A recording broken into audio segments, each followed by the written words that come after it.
Hello everyone. तो कैसे हैं आप लोग? आशा करते हुए होंगे आप लोग बहुत अच्छे होंगे। मेरा नाम सोनल कुमार है और इस यूट्यूब चैनल पे मैंने भी अपना एक यूट्यूब चैनल खोला है और जिसका नाम है उत्कर्ष क्लास। एक बार बता दूं,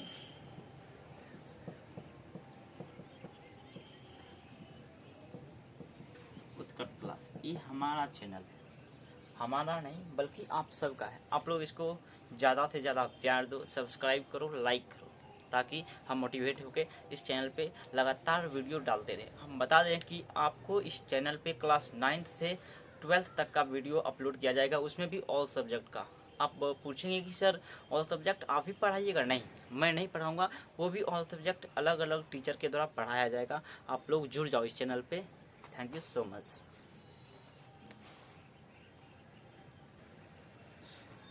तो हाँ बच्चे, तो आप लोग जल्द से जल्द जुड़ जाए इस चैनल से। सबसे पहले मैं बता दूं कि आपको पढ़ाने वाला आज क्या हूँ। आज मैं पढ़ाने वाला हूँ क्लास 10th का साइंस का पर्सन। आखिर साइंस का पर्सन में होता क्या क्या, पहले ये बात समझते हैं। साइंस साइंस का जो हिंदी होता है विज्ञान। विज्ञान आखिर विज्ञान किससे कहते हैं और इसमें हमको पढ़ना क्या क्या होगा। क्लास 10th के आधार पर इसको 3 भागों में वर्गीकृत किया गया। पहले देखते हैं। एक क्यों बोलते हैं फिजिक्स, दूसरे को बोलते हैं केमिस्ट्री और तीसरे को बोलते हैं बायोलॉजी। इसका हिंदी होता है जीव विज्ञान।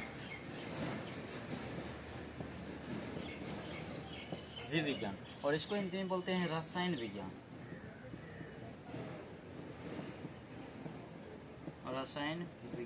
और इसको बोलते हैं भौतिक विज्ञान।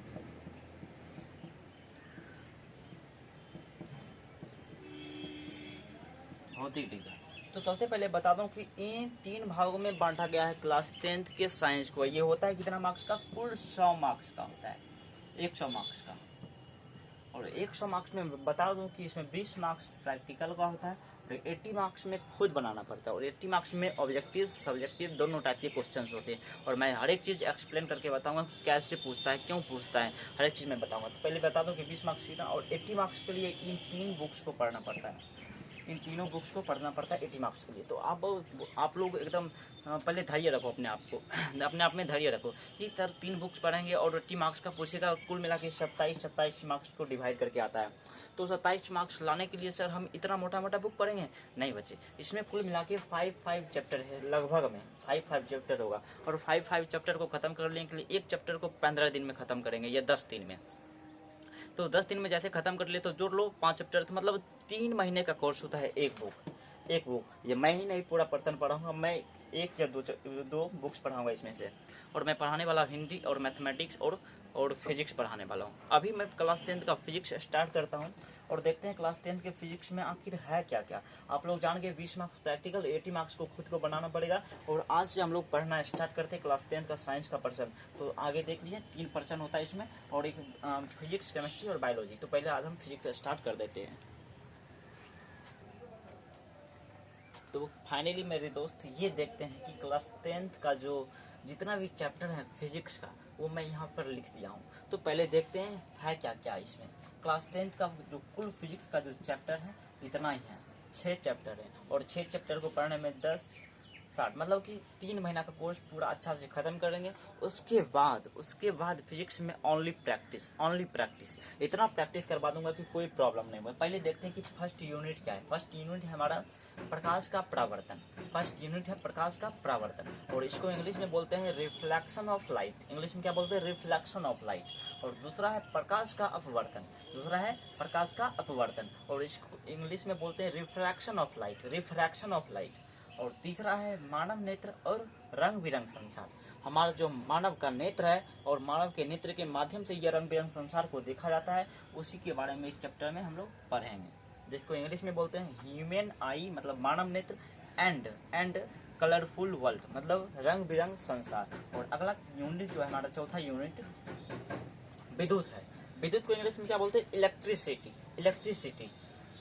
और उसके बाद आता है अगला 5वां चैप्टर है विद्युत धारा का चुंबकीय प्रभाव। विद्युत धारा का जो चुंबकीय प्रभाव है उसको बोलते हैं इंग्लिश में magnetic effect of electric current. Magnetic effect of electric current. आप लोग इंग्लिश पे भी थोड़ा ध्यान दें, इंग्लिश के वर्ड पे ध्यान दें, उसको बोलने की प्रैक्टिस करें। और अगला जो लास्ट यूनिट हमारा ऊर्जा का स्रोत। ऊर्जा का स्रोत को बोलते हैं सोर्सेज ऑफ एनर्जी।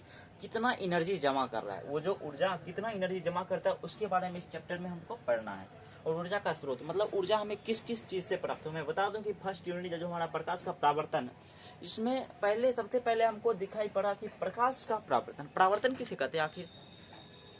तो प्रकाश का परावर्तन पढ़ने से पहले हमको प्रकाश के बारे में जानना पड़ेगा। कोई आदमी है, पहले उसको हम लोग नहीं जानते हैं। एग्जाम्पल से समझ रहे हैं कि कोई एक आदमी है, जैसे हम हैं अभी, आप लोग हमको तो नहीं जानते जब तक मैं अपना परिचय नहीं दूंगा।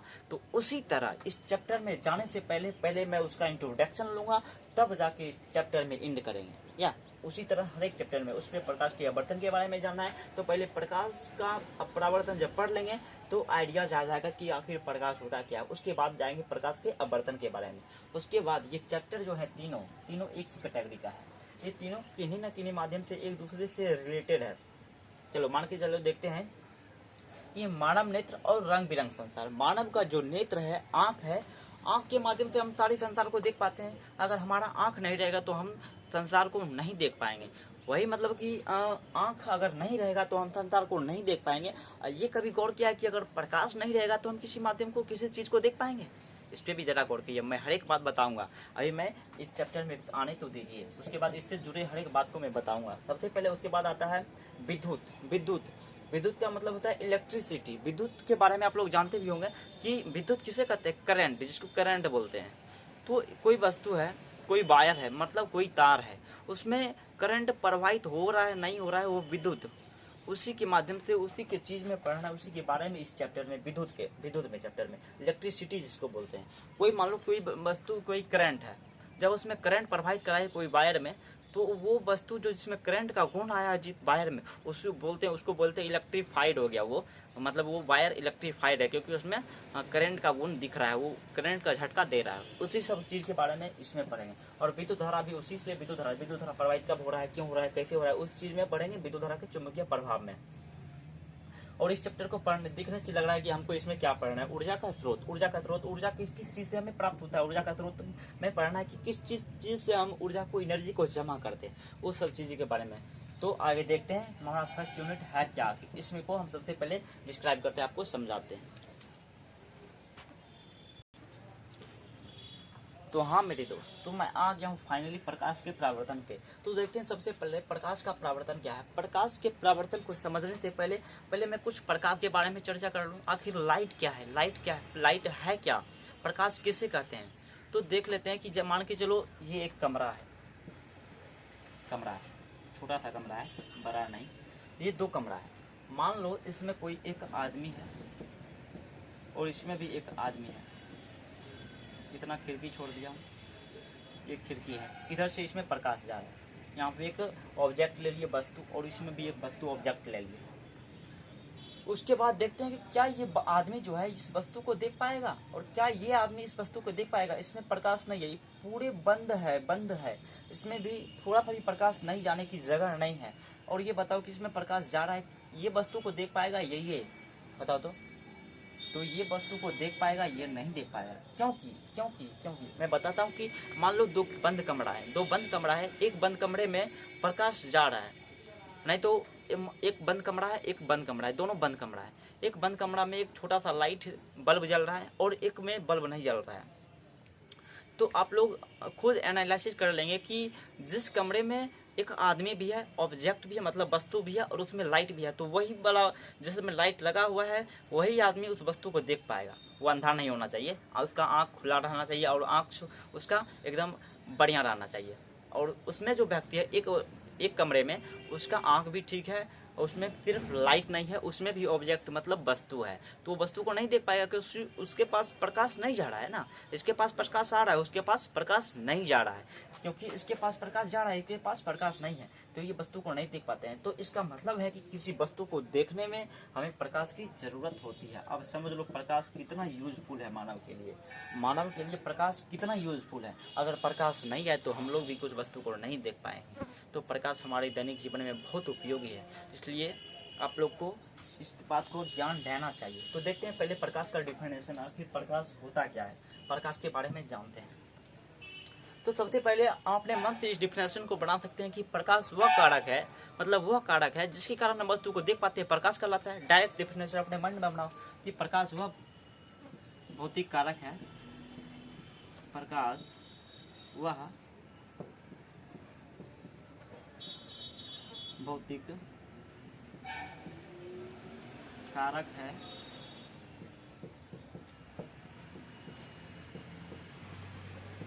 जिसके कारण हम वस्तुओं को देख पाते हैं।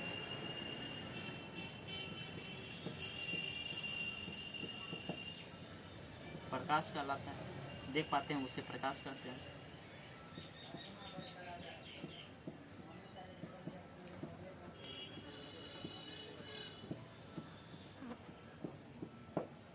तो डायरेक्ट डिफिनेशन बना सकते हैं जिसका प्रकाश किसे कहते हैं। आखिर लाइट है क्या? प्रकाश वह भौतिक कारक है जिसके कारण हम वस्तुओं को देख पाते हैं, उसे प्रकाश कहते हैं। डायरेक्ट डिफिनेशन अपने माइंड पे बनाओ, किताबी भाषा पे मत जाओ। किताब में तो हर एक चीज़ लिखा रहता है, बट उसको अपने माइंड से जब मान के चलो वो चीज़ हमको याद नहीं है तो उसको तब हम कैसे बनाएंगे, वैसे इस हिसाब से बनाएंगे कि प्रकाश वह कारक है जिसके कारण हम किसी वस्तु को देख पाते हैं, उसे प्रकाश कहते हैं। क्योंकि हमें किसी वस्तु को देखने के लिए प्रकाश की आवश्यकता होती है, और प्रकाश के साथ साथ हमें आंख भी स्वच्छ होना चाहिए, सही होना चाहिए, तब हम किसी ऑब्जेक्ट मतलब वस्तु को देख पाएंगे। राइट। अब जानते हैं कि प्रकाश, आखिर प्रकाश के बारे में सबसे पहले किस वैज्ञानिक ने बताया और कब बताया। सबसे पहले प्रकाश के बारे में किन्होंने समझा? सबसे पहले पृथ्वी की जब उत्पत्ति हुई, मान लो कि पृथ्वी की उत्पत्ति आज से माना जाता है कि 1,50,000 वर्ष पहले हुआ था, 150 लाख पहले। तो उतना वर्ष पहले अगर पृथ्वी की उत्पत्ति हुई तो आखिर उस टाइम मानव नहीं थे, उस टाइम आदि मानव थे। तो उसको कैसे पता चलेगा कि ये प्रकाश है, हवा है? उनको तो पता नहीं होगा। धीरे धीरे जब इसकी उत्पत्ति हुई, जब धीरे धीरे मॉडर्न युग आते गया, जब उसकी उत्पत्ति के साथ तब ना धीरे धीरे जानने लगे टेक्नोलॉजी के माध्यम से, किसी के माध्यम से वो सब चीज़ का बनाया गया। उसके बाद जाके हम लोग समझने लगे कि हाँ ये प्रकाश है, ये पानी है, ये हवा है। तो जानते हैं कि आखिर इसका प्रचलन कब से स्टार्ट हुआ, कि इन्होंने सबसे पहले प्रकाश के बारे में बताया। तो जानते हैं प्रकाश का इतिहास। आखिर प्रकाश का इतिहास है क्या, किस किस वैज्ञानिक ने प्रकाश के बारे में डिस्क्राइब किया। तो पहले प्रकाश को एक्सप्लेन बढ़िया से करते हैं। इसका डिफिनेशन आप लोग कॉपी पेन लेकर बैठ जाओ और इसको नोट करो अच्छा से, और आगे देखते हैं कि आखिर प्रकाश का इतिहास क्या है। तो फाइनली देखते हैं कि आखिर प्रकाश का इतिहास है क्या। पहले प्रकाश के इतिहास में बारे में जानते हैं। आखिर प्रकाश के इतिहास में कौन कौन से वैज्ञानिक आए थे और उन्होंने क्या कहा प्रकाश के बारे में, आखिर जानते हैं प्रकाश के बारे में क्या क्या उन्होंने। तो सबसे पहले प्रकाश के बारे में हमने बताया था कि कौन ऐसे व्यक्ति होंगे जो सबसे पहले प्रकाश के बारे में चर्चा किए होंगे। वो थे न्यूटन सर। न्यूटन का नाम सुनते ही आप समझ गए होंगे कि आखिर न्यूटन सर जो थे, कई क्षेत्रों में उनका नाम आज हो रहा है, कई क्षेत्रों में, कई सब्जेक्ट्स में। मैथमेटिक्स में वो भी थे, यहाँ फिजिक्स में तो उनका बहुत बड़ा योगदान है फिजिक्स में न्यूटन सर का। तो देखते हैं न्यूटन सर ने क्या क्या। तो न्यूटन सर ने 1675 ईस्वी में उन्होंने प्रकाश जो था उसको कहा कि ये कण है भाई। और जो न्यूटन सर उस टाइम बोल देते थे उनका बहुत ही प्रचलन था उस टाइम। और जो न्यूटन सर बोल दिए उनका कथन गलत नहीं साबित होता था, उनका बहुत बड़ा वैल्यू था उस टाइम में, और उसका कथन कभी गलत नहीं होता था। उन्होंने बोल दिया कि न्यूटन सर जो प्रकाश है वो एक कण की भांति कार्य करता है, कण की भांति प्रतीत होता है। कब? 1675 ईस्वी में। तो जितने भी वहाँ उस टाइम के व्यक्ति थे समझ गए हाँ ये प्रकाश है और वो एक कण की तरह कार्य करता है। तो प्रकाश, तो सब लोग मान गए हाँ भाई ये कण ही होगा। और कण की तरह कब कार्य करता है वो मैं बताऊंगा। अभी पहले चलते हैं आगे जब आया कुछ समय बाद, लगभग 3 साल बाद, 1675 की बात ये था। और 1678 ईस्वी में आए कौन? हार्गेंस सर। जब हार्गेंस सर आए, ये भी एक बहुत ही बड़े अपने टाइम के बहुत बड़े साइंटिस्ट थे। उन्होंने 1678 ईस्वी में बताया कि भाई न्यूटन साहब ये कण नहीं, ये तरंग है। क्या है ये? तरंग है। ये कण नहीं तरंग है। तो देखते हैं उसके बाद हार्गेंस सर 1678 ईस्वी में आए तो उन्होंने तरंग बताया। तो इनका कथन तो अब धीरे धीरे कम होने लगा, इसका कथन तो कम होने लगा। लोगों ने भी सोचा कि भाई ये तरंग है, ये कण है, ये तो बता रहे हैं तरंग है और ये बता रहे हैं कण है। तो आगे देखते हैं, आगे फिर आया 1801 में कौन, थॉमस यंग सर। 1801 ईस्वी में आए कौन, थॉमस यंग सर। उन्होंने भाई बहुत ही गजब का काम किया, द्विजीवी प्रयोग। आप ये टॉपिक क्लास 12 में पढ़े हुए द्विजीवी प्रयोग किया, ये बहुत मोस्ट